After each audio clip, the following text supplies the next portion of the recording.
ተገናነው እንግዲህ ሰሞኑን በዚህ መልኩ የህዝቡ ስሜት እንዲሆናል ብዬ አልጠበቅኩም በአጋጣሚ ብዙ ነገሮች ምናልባት በመንፈሳዊ ህይወት ውስጥ ያሉ ሰዎች እንዲያነቱን ነገር ለምንድነው ለፈጣሪ ዋጋውን ይሰጡና ፈጣሪ ያደረገው ነው ይላሉ እንም ያንን ነገር ነው ማምነው ያው በባህሪም በምንም በስራም ሁላችንም አንድ ላይ ነበርንና እኔ በሚዲያው ላይ ያለኝን አጠቃላይ ሁኔታ እናንተም በቅርበት ህዝቡም የሚያቀው ነገር ነው በዚህ ደረጃ ነገሮችን በተሳካ ሁኔታ በጣም ጥበብ ባለው ፈጣሪ በገባበት መልኩ ያልቃል ብዬ ማስበው አልነበረም ስለዚህ አንዳንዴ የአምላክም የፈጣሪም ተአምር አለበት ብሎም እንደው ዋጋ መስጠትም የሚያስፈልግ ይመስለኛል እንግዲህ የሆነው ነገር አሁን ጀነራል ተስፋዬ ባለው መልኩ ያን ያህል ባልንጀራ ወይም ደግሞ ቅርርብ ነበረም ብሎ መግለጽም የሚከብድ ነው ያው ያኔ የአብይ አህመድ አገዛዝ ስልጣን ላይ እንደወጣ እንደ ኢሳትም ትግሉን እንዴት እንመልከተው ኢትዮጵያ ያለችበት ሁኔታ እንዴት እንየው ሰከን ብለን አሁን የመጣው የለውጥ መንግስት እንደ ቃሉ እንደሚናገረው ነገር እንደው ኢትዮጵያን የሚለውጣት ከሆነ እስቲ በዚህ መልኩ እንመልከት ብለን በጋራ ሁላችንም አስበንበት የገባንበት አንድ ነገር ነበር በግሌ ብቻ ሳይሆን በጋራ ወስነን ያደረግነው ነገር ነበር በወቅቱ በዛ ግንኙነት ከአንዳንድ ባለስልጣናት ጋር እንገናኛለን ጀነራል ተስፋዬን እኔ በአካላል ተገናኝቼው ማላቀም በስልክ ነው ማገኘው በተለይ በሁለት አመቱ የሉናው ጦርነት ጊዜ ሱፊት መሪ ነበርና መግለጫዎችን በመስጠት በተለያየ መልኩ ከብዙዎች ጋር የሚገናኝ ስለነበረ ስልክ እንደዋወል ነበር ከዛ ባለፈ በባልንጀራነት በጣም በቅርብ ወዳጅነት የምንተዋወቅ አይደለንም ያው በመልልሱ ላይ ያን የሚመስል ስሜት እንዲፈጥር አድርጎ ሊሆን ይችላል ግን በዛ ደረጃ የሚጠቀስም ግንኙነት አልነበረም እንደው ከሱ በተሻለ እኔ ከፊልድ ማርሻል ብራኑ ጁላ ጋር ነው የቀረበ ግንኙነት የነበረኝ ከሳቸው ጋር በግል ከምንገናኘው አልፎ ብዙ ነገሮችን በምንጫወታቸው ነገሮች ነበርና ተስፋዬ ምናልባት ስልኩን ሲደውል እንደ በወቅቱም እንደገለጽኩት አስቤበት አቅጅ ያደረኩት አይደለም እንዳጋጣሚ ኮምፒውተሬ ላይ ቁጭ ብዬ የሆነ ቃለ መጠይቅ እየጠበቅኩ ያለ አንድ የቱርክ ቁጥር ነው በኋላ ላይ የቱርክ መሆኑን የተረዳሁት ያው የኤሪያ ኮዱን የካንትሪ ኮዱን ስመለከት የቱርክ ቁጥር መሆኑን የተረዳሁትና ያ ስልክ ይደወላልና እንዳጋጣሚ ያነሳሁት ሳነሳው ተስፋዬ ነኝ መሳያለኝ ተስፋዬ ስለው ጀነራል ተስፋዬ አለኝ ያው ድምጹን ስለማቀው ብዙ ጊዜ በሚዲያ ላይም ስለነበረ አው በድምጹ ስላወቅኩት አው ተስፋዬ እንደምን ዛሬ እንደደወልክ ያው ከዛ በኋላ ያለውን ምንም ለሌላ ሰው ወይም ለሌላ ተመልካች ለአድማጭ የደበቅኩት የለም እንዳለን የቀረበው ምንም አንዲትም ትንፋሽ ኤዲት አልተደረገም ወዲያውኑ ኮምፒውተር ላይ ስለነበርኩ የነበረኝም አንዳንድ ስጋቶች ነበሩ እነሱ ድምጽ ይቀዳሉ እንኳን አይደለም እንደ አይነቱን አጋጣሚ ተጠቅመው ስልክ ጠልፈው ድምጾችን እየቀዱ የሚያወጡበት ሁኔታ በጣም በስፋት የምናይበት ስለነበረ ለማንኛውም ለታሪክም ለጥንቃቄም በሚል መቅጃውን ነካውት አላስፈቀድኩትም አሁን በዚህ አጋጣሚ አስፈቅጃው ያደረኩት ነው ብዬ ለማመን አይደለም ግን ሳላስፈቀደው መቅዳት ጀምሬያለሁ እንዳጋጣሚ የሚናገራቸው ነገሮች ዝም ብዬ ማዳመጥ ጀመርኩ እንግዲህ ቀደም ሲል እንዳልኩትም እኔ ለምን እንደዛ በዛ መልኩ የአማራ ህዝብ ስቃይ የኢትዮጵያ ህዝብ ስቃይ የትግራይ ህዝብ ስቃይ የኦሮሞ ህዝብ ስቃይ በአጠቃላይ የኢትዮጵያ ህዝብ ስቃይ ነው ፊት ለፊት የመጣው ይሄን ሰው ደግሞ በደንብ አቋዋለሁ ሲባል ያው ሁላችንም እንደምናቀው የአብይ አህመድ ቀኝ እጅ ነው በነገራችን ላይ ጀነራል ተስፋዬ የደራ ተወላጅ ነው ግማሽ ኦሮሞ ግማሽ አማራ የሆነ ሰው ነው አብይ አህመድ በባህሪው እንዲያነሰውን ይመርጣል ድንበር ላይ ያለ ሰው ይፈልጋል በሁለቱም ስለት ነው ኦሮሞንም ለመምታት አማራውንም ለመምታት እንዲያነሰው በጣም ያቀርባል ብዙ ጊዜ የምለው ነገር አለ ከቅርብ ሰዎቹ የመጀመሪያ የሚጠቀሰው ጀነራል ተስፋዬ ነው በፕሪቶሪያው የሬድዋን ጉዞ ላይ የኢትዮጵያ የሉካን ቡድን አባላት እነ ሬድዋን ሊሆኑ ይችላሉ የአብይ ግን ተወካይ የነበረው ጀነራል ተስፋዬ ነው እዛ ፕሪቶሪያ ሄደው በኬንያውም እንደዚሁ ብራኑ ጁላ ሊጠቀሱ ይችላሉ ግን የአብይ አህመድ ተወካይ ጀነራል ተስፋዬ ነው በብዙ ነገር ቅርብ ነው ብራኑ ጁላ ወደ ውጭ ሀገር ሲወጣ አብይ አህመድ አብሮ የሚልከው ጀነራል ተስፋዬ ነው በጣም ቅርብ ስለሆነ ስለዚህ እሱ ሲደውልልኝ በአንድ ጊዜ የተረዳሁት ነገር አብይ አህመድ አዝዞት እንደሆነ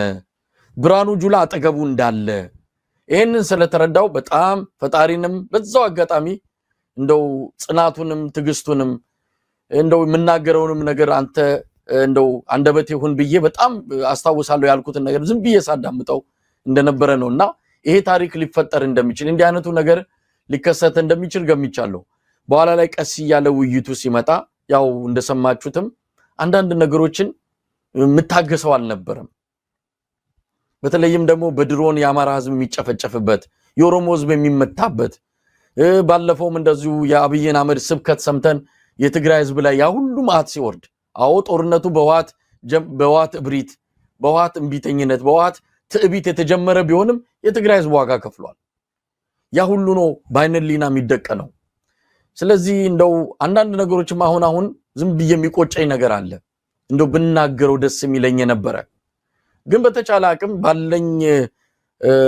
በወቅቱ በነበረኝ እንትን የሚችለውን ያል ተናግር ያለው ግን በወቅቱ ስናገር የቀዳውት ሞኔን አቃለው ለህዝብ ግን ይቀርባል ብዬ አይደለም በዛ ደረጃ በህዝብ ዘንድ እንደው እንዲያነቱ ነገር አድርጋለሁ ህዝብ ይስማው ብዬ አስቤ አይደለም ግን እነሱ ይስሙት ያማራ ህዝብ ሰቆቃ ያማራ ህዝብ ስቃይ ይሄ ነው እንደው አንሰማም ብሎ ጆሮአቸውን ደፍነው ከሆነ አሁን ይስሙት በሚል ነው ስናገር የነበረውና እንግዲህ የምችለውን ነገር ለማድረግ ሞክሬያለሁ በኋላ ላይ ስልኩ እንዲቋር በነገራችን ላይ እሱ እንዲቀጥል ፈልጎ ነበር ግን ያልታሰበ የስልክ ጥሪ ነበር አልተዘጋጀውም ስለዚህ ወደ ሆነ ነገር ውስጥ እየከተተኝ ነበር ስለኔ ብዙ መልካም ነገር ያወራ ስለኔ ጥንካሬ ስለኔ ታማኝነት አንዳንድ ጊዜ ምንድነው ውሃ ሲወስድም አሳስቆ ነውና አሳስቆ የሆነ ነገር ላይ ሊከተኝ ይችላል ስለዚህ ለሌላ ጊዜ ቀጠሮ መያዝ አለብኝ በዚህ አይነት መልኩ መቀጠል እንደማልችል ሳውቅ ግድ የለም ሌላ ጊዜ እንነጋገር በየስልኩንም ያቋረጥኩት እኔው ነኝ እንጂ ነገ ከነጎዲያ ልደዋወል እንደምችል አውቀዋለሁ በነገራችን ላይ የሰርጉለት ልጁን ከዳረው ውስጥ ከጀነራል ሹማብደታ ጋር ልጁን የዳረው ጀነራል ተስፋዬ ነው የሰርጉለት ደውሎልኛል ሁለተኛ ማለት ነው እንዳጋጣሚ ስቱዲዮ አልነበርኩም መንገድ ላይ ነበርኩኝ ከመጀመሪያው ስልክ በኋላ ነው ከመጀመሪያው ስልክ በኋላ ሁለተኛ ስልክ ነበር ልቀዳም ይችልበት ሁኔታ አልነበረም የደወለልኝ እንዳልኩ አንድም ጥርጣሬ ውስጥ የከተተኝ አንድም በቅንነት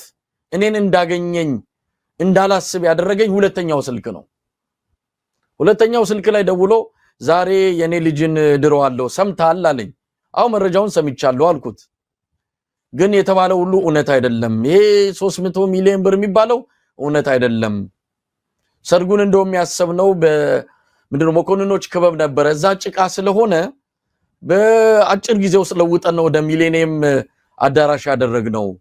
የሚባለው ነገር ሁሉ ውሸት ነው አለኝ እንግዲህ መረጃው የለኝም እኔ ማቀው ነገር የለም እንዴት ግን ለምንድነው ለአቅመ ትዳር የደረሰ ልጅ እንዳለ አላወቅኩም ነበር አልኩት አይ አለኝ ለማንኛውም ግን ጠጅና ጠላና ፈቀም ወይ አለኝ አይኛ እዚህ እናገኛለን ግን ጠጅና ጠላ በዛ ደረጃ እዚህ አናገኝም ስለው ለምን ዛሬ እንደው የሆነ ነገር እናመቻችና በፍጥነት መተመጣበት መንገድ ካለ አለኝ የዚህን ጊዜ ነው የተጠራጠርኩት በዚህ ደረጃ ለምንድነው የሰውዬ ይቀርበኝ ለምንድነው እንዲህ አይነት ጫዋታዎችን ያመጣው እና በኋላ ላይ ከተለያዩ ወዳጆች ጋር መመካከር ጀመርኩ እንደው ላተወሰኑ ሰዎች ነው ድምጹንም የላኩትና እንደው ምን ፈልጎ ነው የሰው በዚህ ደረጃ እኛና እነሱ ቀይ መስመር አስመረናል ከዚህ በኋላ የሚያገናኘን ነገር ፍርድ ብቻ ነው ንጹሃን ሞቷል ሚሊዮኖች አልቀዋል መገናኘት ካለበት ከኔ ጋር ሳይሆን እዛ ካሰራቸው ጋር እዛ ብዙ ግፍ እየፈጸመ ያሉትን የአማራ ተወላጆች የትግራይ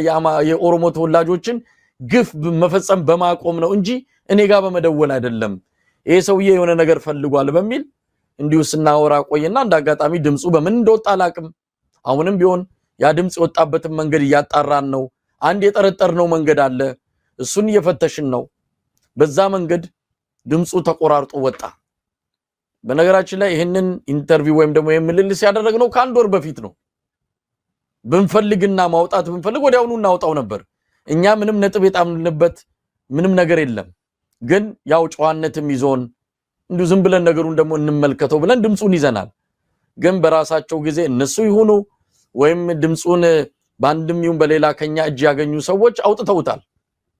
ስለዚህ ራሳችንን መከላከል አለብን ያደረግነው ነገር በቅንነት ነው ስልኩን ያነሳ ነው ምናልባትም በዚህ መልኩ እንደው የአማራ ህዝብ ስቃይ ይቆማል ኢትዮጵያ ላይ ያለው መከራ ይቆማል በሚል